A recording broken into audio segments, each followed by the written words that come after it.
This is the 9-patch block that I spoke about earlier. We're going to make this block and alternate it with the solid white. This block is made up of 3 different strips of fabric sewn together. The first set of strips, we're going to sew a green strip to a white strip and then sew another green strip on the other side. We will sew the entire strips together and then we will cut this entire unit each time we cut those strips.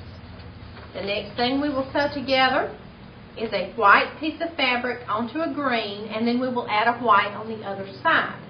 When we get that done, we will iron it open. We will cut this entire strip at one time.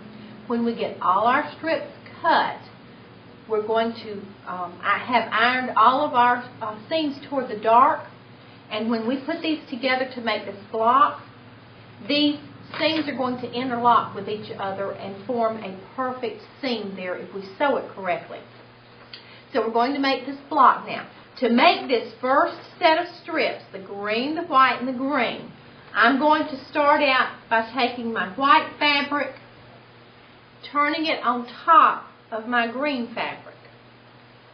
I'm going to sew it starting at the top, get it even at the top and even on the right side. I'm going to sew this together with a scant 1/4 inch seam. Now what that means is I'm going to take each strip, which is 3½ inches wide. So this would be a total of 7 inches across if I did not sew it, if I just added them together. But I'm going to take a scant 1/4 inch seam, which means a 1/4 inch from each one, so that when I sew them together, I have to position my needle such that it will open out after I've sewn it together to make 6½ inches wide. You're only going to lose a 1/2 inch when you sew it together. So I'm going to sew down this seam at a scant 1/4 inch, and if you're not sure, you have to work with your machine a little bit. So cut you some scrap strips and practice with it a little bit. If the needle on your machine is movable, you can adjust it left or right. If it's not, you can put a piece of tape down there to show where your material has to ride across. If you can't do that, you can buy a 1/4 inch foot to go on your machine, and you know to let it ride right against the edge of that, and it will be a 1/4 inch seam. So I'm going to sew this together now. I'm going to press it open and see if I get 6½ inches. So keep your fingers crossed. You just want to take that iron and bump it right into that seam and make sure it's open good. You don't want any pleats ironed in. Then I'll take my ruler and I'm going to measure across, and I am 6½ inches, so I know that my needle is in the correct position, so I can sew the rest of my strips and get ready to put this quilt together. I have my first green attached to my white strip. I want to iron them, and I want the seams to go toward the dark fabric. To do that, you put it on the ironing board with the dark fabric up, facing you, and the seam towards you. So my green is on the top, and my seam is right here on this side. I'm going to iron down the strip, come back, open it up, and bump it open. I'll do this with all of my strips and get ready to put the next strip on. We're still working on the top strip. We have sewn our green to our white. We now have to sew another green strip to the other side so that we will have it in the right order. So I have my 2 sewn together here, and I have my next green here. Remember to keep that scant 1/4 inch seam. I cannot stress that enough. Many times my students will start out and they'll get their scant 1/4 inch right, and then when they start sewing on their quilt, that just goes right out of their head, and they don't continue that, and then their blocks won't match. We have to make sure these come out to 9½ inches so they will fit our other block, our solid white block. If not, we would have to cut every white block an odd amount, whatever this square turns out. And we don't want to do that. We want to practice with our scant 1/4 inch.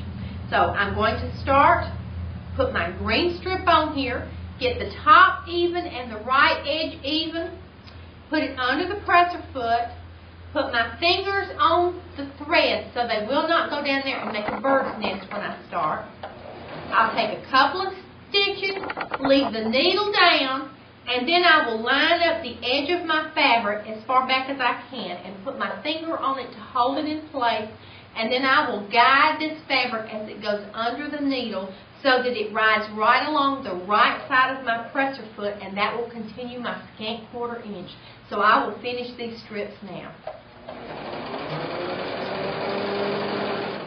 We have the 3 strips together now.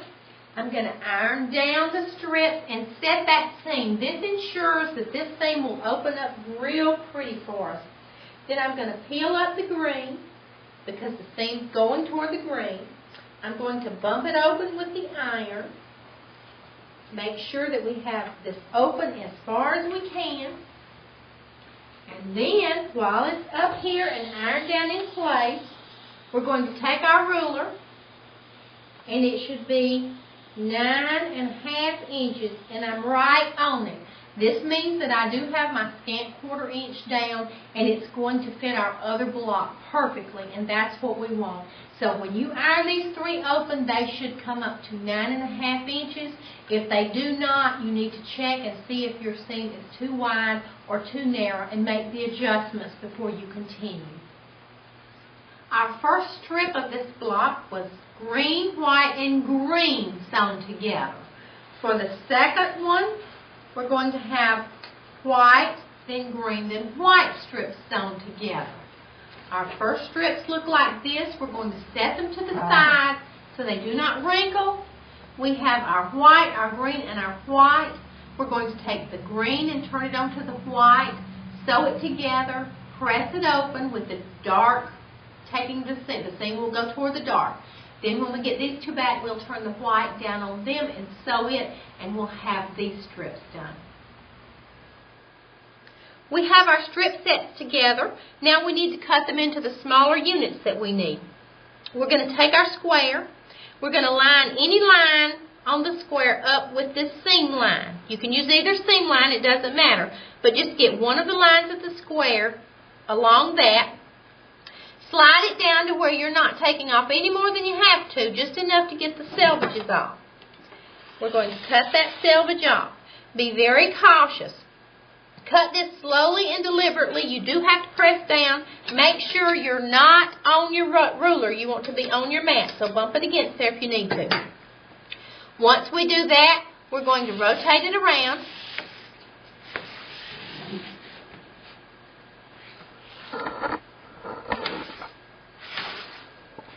We're going to cut, keeping one of these lines even here, we're going to cut 3.5 inch strips. And we'll do this for the entire piece.